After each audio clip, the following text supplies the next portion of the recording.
Hello everyone, this is Ethan here, and this is part 1 of a 3 to 4 part retrospective of the 3 main extra game modes in the Resident Evil franchise. I say 3 or 4, I don't know if I'm going to do Modern Mercenaries as a separate thing, or just lump it together. I should also state, this is going to be Battle Game, which has 3 versions, and at least technically, I know of the second game it's called something a little different, but it's pretty much the same thing. I should also state that this is going to be for the first game. While I do have a Sega Saturn emulator, yeah, the graphics have not aged very well at all, so I'll be playing a mod for the PC by Aiden Watkins, just because it looks a lot better. Starting in 1997 for the Sega Saturn is when we got our first extra game mode, simply titled Battle Mode, for the whole franchise. This is where it began, where you have about 10 minutes to take down enemies with a fixed item box, which means there's only a few amount of things in it, which would be, you can choose between Jill the Sandwich Valentine or Chris the I can't keep my team alive Redfield. With the only differences being Jill has 2 extra inventory slots, which, I don't know. But she also has the bazooka, but far less health. So, of course, I chose Chris, who I believe, at least in the advanced mode for RE1, he has a higher chance of critical headshots with the Beretta. Not sure about it in this, although I got a few. You'll be fighting through zombie dogs, zombies, a zombie western, crows, which, spiders, hunters, yawn, plant 42, black tiger, and the exclusive golden tyrant. Your ammo is limited, so you need to strategize. I died a few times, mostly to the crows, because their hitbox is honestly awful. I don't understand how they work. But I just did what I was good at, and I tanked the damage and brute force to barely survive the hordes. It's a pretty solid start for a mode that most people don't even know it exists, but Capcom must have seen potential in it, because it does return twice in the series. And for me, it was pretty fun, I'm not gonna lie, but at the same time, it's way too simplistic, I guess. And it's honestly pretty difficult. Then again, I wasn't strategizing because I was worried about the timer going. So yeah, it's a good start to what the next game, perfect. It was perfect in the next game, and then they ruined it again in CVX, but we'll talk about that later. But yeah, the differences between Jill and Chris are pretty minimal until you really think about it. Since Jill can take like 2 hits, yeah, I'm going with Chris, even if he does get all his teammates killed. But moving on, releasing in August of 1998 for the PS1, the RE2 DualShock Edition brings back Battle Mode after beating the A and B scenarios with an A rank, and now it's called Extreme Battle with massive improvements. The time limit has thankfully, it's been removed. It wasn't really, it wasn't necessary. And now you have the ability to save about 3 times. I'm pretty sure there isn't any ink ribbons to find in the wild, or I never did. But I recommend saving those saves until at least stage 2, and more likely the final stage. The character roster this time is a lot better. It consists of Leon S. Kennedy, who starts with his pistol, the shotgun, and magnum.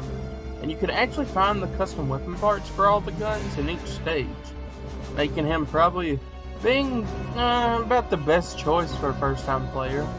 Claire Redfield has her trusty grenade launcher with all ammo types, and that's it for some reason, but that's all you really need to blast your way through anything that comes your way. Ada the Spy Wong gets probably the worst loadout, I'd have to say, with the submachine gun, which it's okay, I guess. The bowgun, which is pretty dope. It is terrible in the next game, but It's pretty good here. And the Colt SSA, which, I mean, it's a fast revolver. It's pretty good. It's not a high damage, but it's fast, but with a slow reload. At least I think it's slow. I'd say choose her if you want a challenge. And then finally, he's the final unlock. We have the return of the Boulder Puncher, Chris Redfield. He starts off with a high crit chance Beretta, the custom shotgun, and a freaking rocket launcher. And I chose him just for consistency. The story, there's actually a story this time around.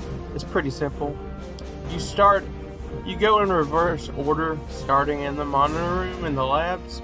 You must return to the turntable and go back to the sewers.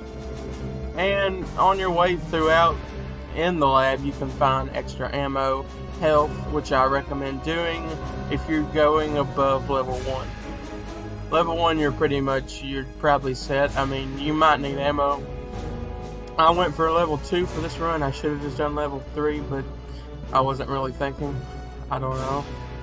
But then you go back through the sewers where Sherry falls and you get split up from Leclerc. So you head back that way, and then you're in the RPG, and you're there to find 4 antivirus bombs, which is where the story comes into play. So it's your mission to get all 4 bombs and eradicate the virus, which I mean, I know this is that extra mode, so it's definitely not canon, but that should have already happened at the end of it. No, it doesn't matter. Anyways, you have to find 4 antivirus bombs, which are located in what I'm almost positive is different locations in every playthrough, and I got pretty lucky. I found mine early. You'll be fighting your way through the most enemy variety of all these: zombies, lickers, crows. Why crows? Actually, they're not that bad in this game. They don't even really attack you. Dogs, G-adults, spiders, and Mr. X. Oh yeah, he's back. Although he's not golden, unfortunately that would have been pretty cool. And I'm not sure if William's in it. He wasn't in my playthrough, but he might be. With there being 3 different difficulty levels. Difficulty 1, level 1 being easy, 2 being normal, and 3 is hard. You'll have to find heals and ammo to survive. Make sure all your shots count.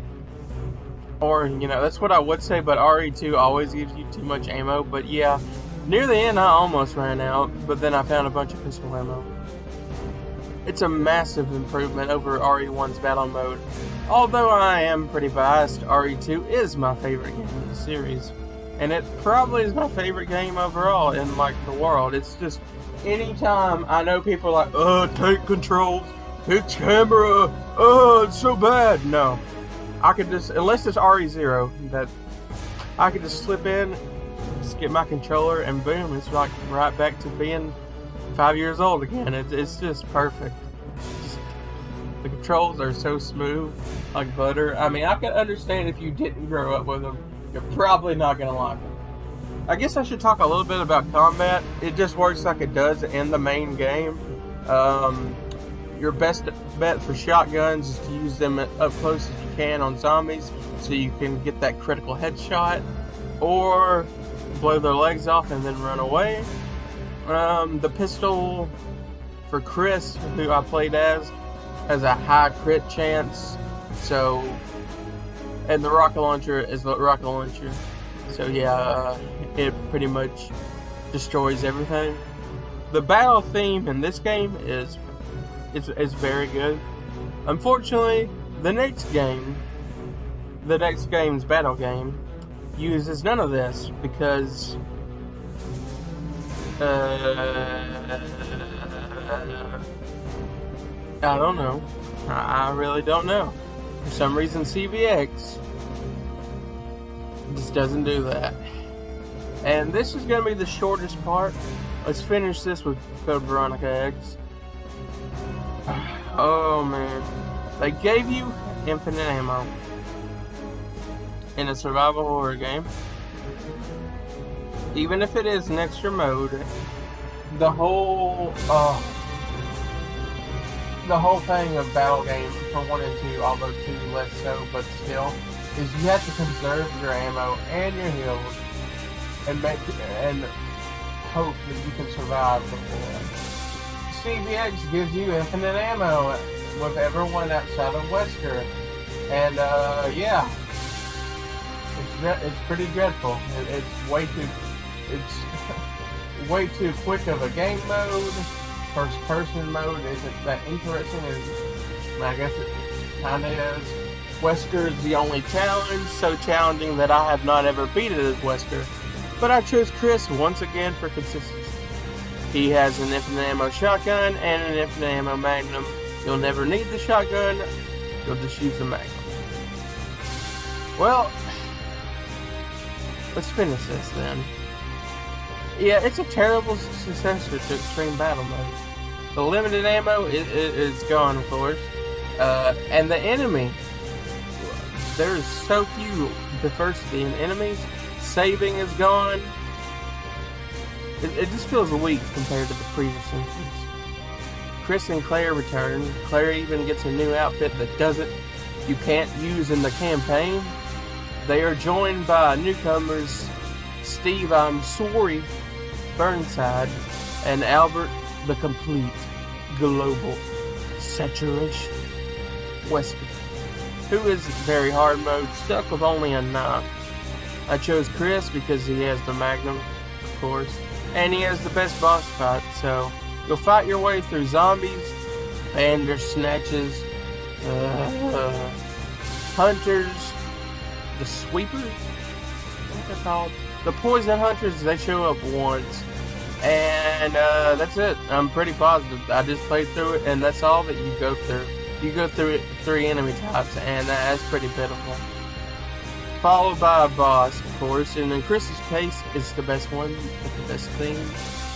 Type 2 Alexia, and in both her sitting phase and her flying phase, which can now be eradicated without the linear launcher, which okay. You're ranked on speed, and honestly for me, it is just boring. With infinite ammo, there is no tension at all, or strategy. I mean, I'm pretty desensitized, so I've never been scared of RE in a long time, but come on. At least RE2, while you got more ammo than you would have RE1, at least there was still tension there. There was a chance you could have screwed up and run out of ammo, but you always have your knife in the end. For this, unless you're playing as Wesker, there is no tension. There is no strategy. It's just place yourself down, auto aim, shoot, change target, shoot, change target. It's not something I look forward to replaying, but I can see how others might enjoy it, you know? I can definitely see it being a good mode, but it just isn't. But yeah, if I could recommend any of these, I would say if you have a PC, get the RE2 source network, and then use debug mode to unlock Extreme Battle Mode, and then play that because that's the best one. And that finishes up the battle game, which is an unfortunate end to it, but you know, it is what it is.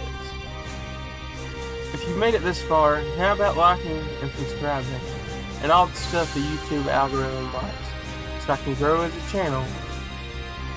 Thanks for watching, and stay frosty. I'll see you all next time.